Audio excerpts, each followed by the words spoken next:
श्रीमद् भगवद गीता ज्ञान यज्ञ प्रवचन क्रमांक 64 अध्याय 6 ध्यान योग और श्लोक क्रमांक 32।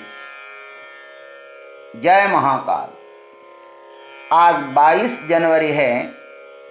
आज से उज्जैन नगरी में होने वाले अपने महामृत्युंजय महायज्ञ की पूर्णाहुति के ठीक 397 दिन शेष है। एक दिन बीता जा रहा है और हमें यज्ञ के लिए अब तैयारी करना जरूरी है। जय महामृत्युंजय महायज्ञ।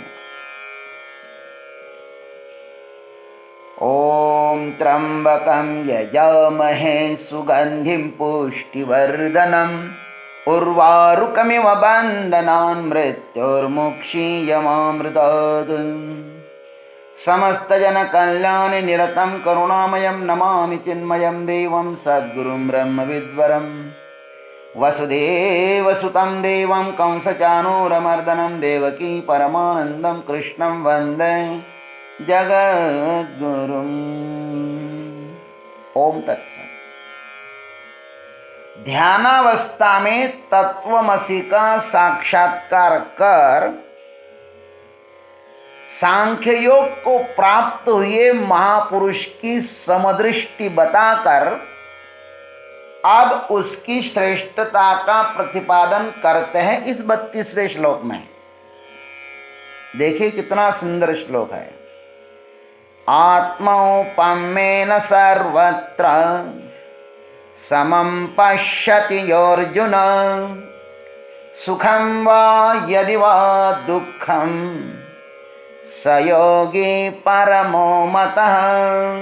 हे अर्जुन, यह आत्मौपम्येन सर्वत्र समं पश्यति, जो योगी अपनी भांति समस्त भूतों में सम देखता है, वह सुखम यदि वा दुखम, और सुख अथवा दुख को भी सब में सम देखता है, स योगी परमो मतः, वह योगी परम श्रेष्ठ माना गया है। आइए सद्गुरु कृपा से इस पर चिंतन करते हैं। यह श्लोक ध्यान योग के अब तक के वक्तव्य का सार है। परमात्मा को उपलब्ध हुई साधक की दृष्टि इस संसार के प्रति किस प्रकार होती है, इसका विवेचन सूत्रबद्ध किंतु सारवत बताया गया है। ध्यान योग का वर्णन अर्जुन को केंद्र में रखकर किया गया है भगवान ने। अतः उसे संबोधित करते, हे अर्जुन, ध्यान योग तुम्हारे लिए भी अति सरलतम विधि है, ऐसे भगवान कह रहे हैं। इसमें कर्म करते हुए अकर्म में प्रविष्ट होना है। ध्यान योग अकर्म में ले जाता है। तुम यशस्वी करता हो। आज तक किसी भी कर्म की सिद्धि में तुमने पराजय को नहीं देखा है। तुम करने में विश्वास रखने वाले हो। अतः अकर्मण्यता तुम्हारे लिए अभिशाप हो सकती है। तुम अकर्मण्यता में नहीं जी सकते हो। तुम रजोगुण से सुशोभित हो। रजोगुण परम तत्व में तो ले जा सकता है, किंतु तमोगुण में नहीं। रजोगुणी मनुष्य अंतिम श्वास तक कर्म करते ही रहता है। तुम भी कर्म करो अर्जुन, तुम भी कर्म करो, किंतु कर्म की दृष्टि ध्यान योग के द्वारा अति निर्मल बना दो।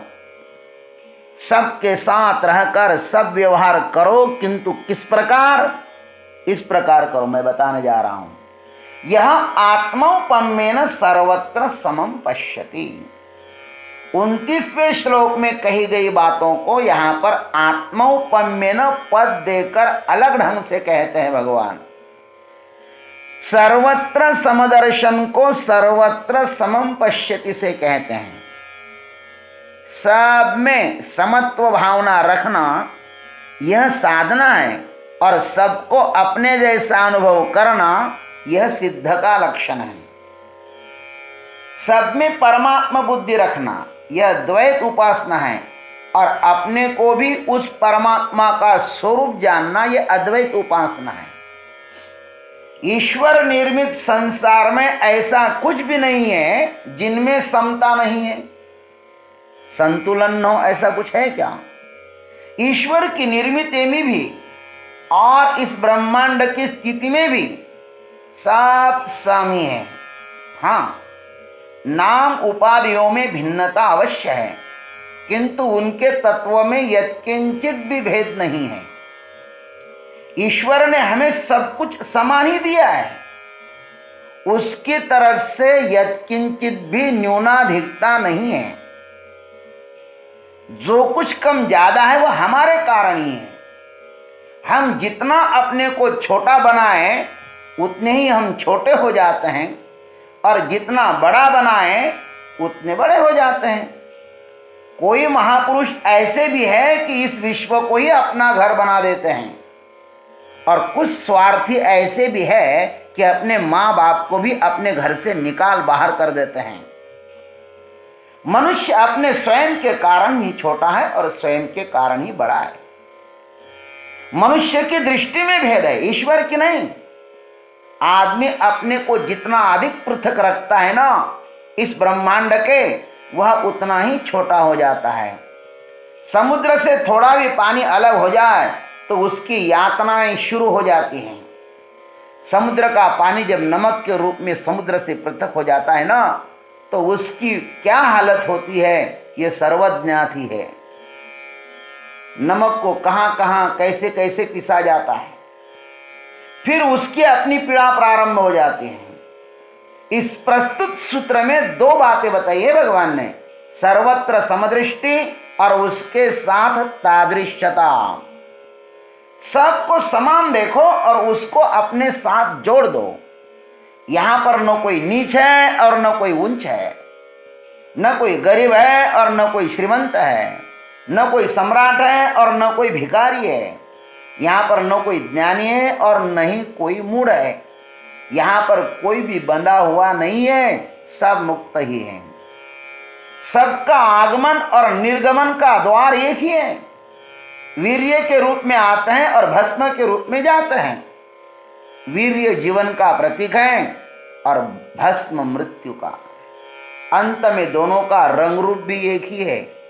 श्वेत बनकर आता है, श्वेत बनकर जाता है, और श्वेत बनकर ही रहे तो मुक्त हो सकता है, और श्वेत बनकर ही रहे तो मुक्त हो सकता है।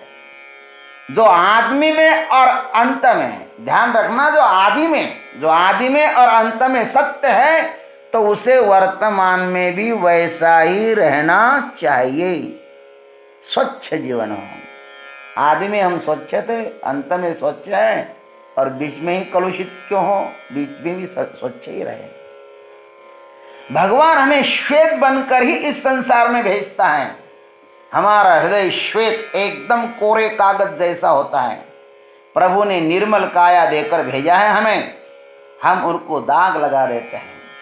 अनेक वासनाओं के रंग से उसको ऐसा कुरूप रंगा देते हैं कि अंत में पहचान भी नहीं पाते कि हम कौन हैं। प्रभु ने बड़ा ही मूल्यवान बात कही यहाँ पर, कभी भी दूसरों से अपने से नीच न देखो, उससे सिर्फ अहंकार ही बढ़ेगा अपना।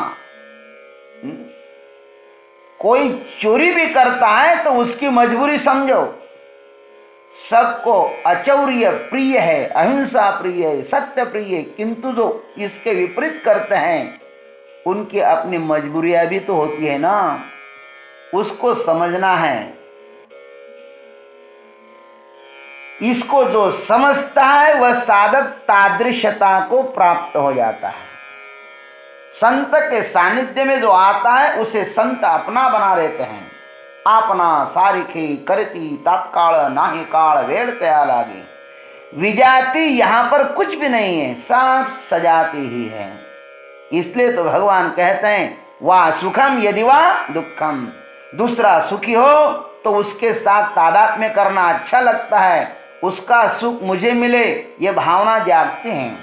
प्राय हमारा समस्त जीवन इस इच्छा से ही पीड़ित रहता है कि दूसरों के पास जो सुख है सो मुझे मिले। किंतु कोई दुखी हो तो उसका दुख मुझे मिल जाए, यह भावना हमारे अंदर नहीं आती। सुखी को हर कोई चाहता है, दुखी को नहीं। किंतु भगवान यहां पर सुख दुख दोनों के साथ समता का अनुभव करने वाले के संबंध में चर्चा कर रहे हैं।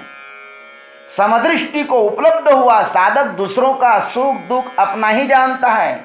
जय का रंजले गांजले त्यासी मने जो आपुले तोची साधु ओळखावा देवते थे की जानावा।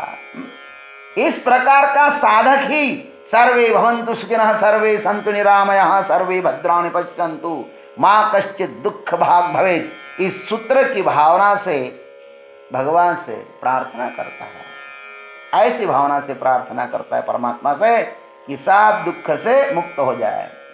रंतिदेव परमात्मा से यही मांगते हैं कि देना हो तो प्रभु मुझे यही वरदान दो, तो सब संसार का दुख मुझे दे दो और समस्त संसार सुखी कर दो। हमारे शरीर के किसी भी अवयव को दुख होता है ना, तो वह मुझे ही होता है। वैसे जिस संत को समस्त संसार ही अपना घर हुआ है, तो उनका दुख मेरा दुख तो होगा ही ना। ज्ञानेश्वर महाराज के जीवन में एक कथा आई है कि भैंसे के पीठ पर लगाए गए कोड़े ज्ञानेश्वर महाराज की पीठ पर स्पष्ट दिखाई देते थे। तात्पर्य यह है कि भैंसे में जो तत्व है वह मुझ में भी है। तत्व की दृष्टि से सब एक ही है, उपाधि की दृष्टि से भेद है। सुखी को अपना कहना सरल है, दुखी को अपना कहना व्यवहार काल में कठिन है। सच तो यही है कि जो दुख में साथ आता है हमारे, वही सुख में भी आ सकता है। अक्सर आता है, किंतु जो केवल सुख में साथ देता है, दुख आते ही हमसे दूर हटने लगता है। परम आत्मस्वरूप को प्राप्त साधक सबके साथ वैसा ही व्यवहार करता है जैसे वह अपने शरीर मन बुद्धि के साथ करता है। वह किसी को भी न शारीरिक पीड़ा देता है न मानसिक, न किसी का अपमान करता है न किसी की स्तुति। यह साधक समत्व बुद्धि को प्राप्त होकर अनेकता में एकता का दर्शन करता है। भगवान कहते हैं सयोगी परमः मतः। जो योगी इस समत्व दृष्टि को प्राप्त हुआ है वह सर्वश्रेष्ठ है। यह स्थिति वैसी ही है जैसे कोई एक पानी का बूंद महासागर के साथ एक रूपता को प्राप्त हुआ हो। परमात्मा भी सब में सम ही है, समोहम सर्वभूतेषु। यह साधक भी समत्व के कारण परमात्मा सिद्धि को प्राप्त हुआ है।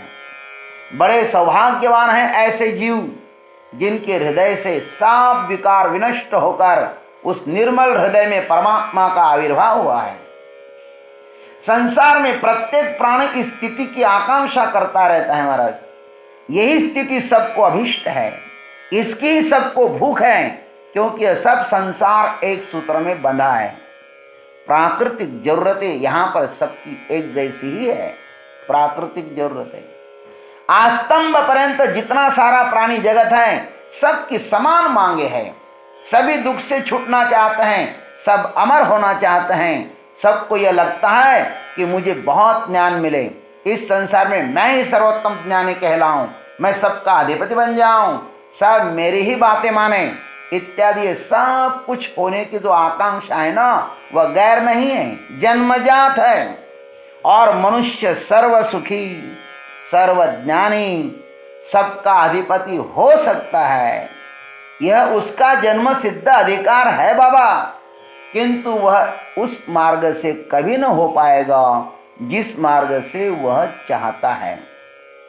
दूसरों को नीचा दिखाकर कोई ऊपर नहीं उठ सकता। नेता लोग दूसरों को हाथ जोड़कर उनका अधिपति बनना चाहते हैं, बेचारे आजीवन पीड़ित रहते हैं। देखो अब सरपंच जो गिर गए ना सरपंच के पद से, उनकी क्या हाल होती होगी। दूसरों को नीचा दिखाते हैं, अब स्वयं बड़ा बनना चाहते हैं। लेकिन कब तक रहे? 5 साल तक, उसके बाद क्या होगा?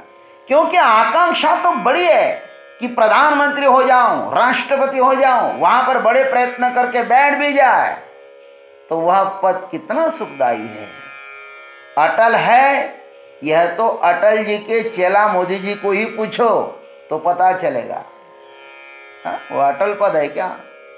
अरे आसपास के सभी नेता उनको नीचे खींचकर उस पद पर स्वयं की स्थापना करने के लिए सदैव उत्सुक है। मजबूरीवश कर नहीं पाते, यह बात अलग है।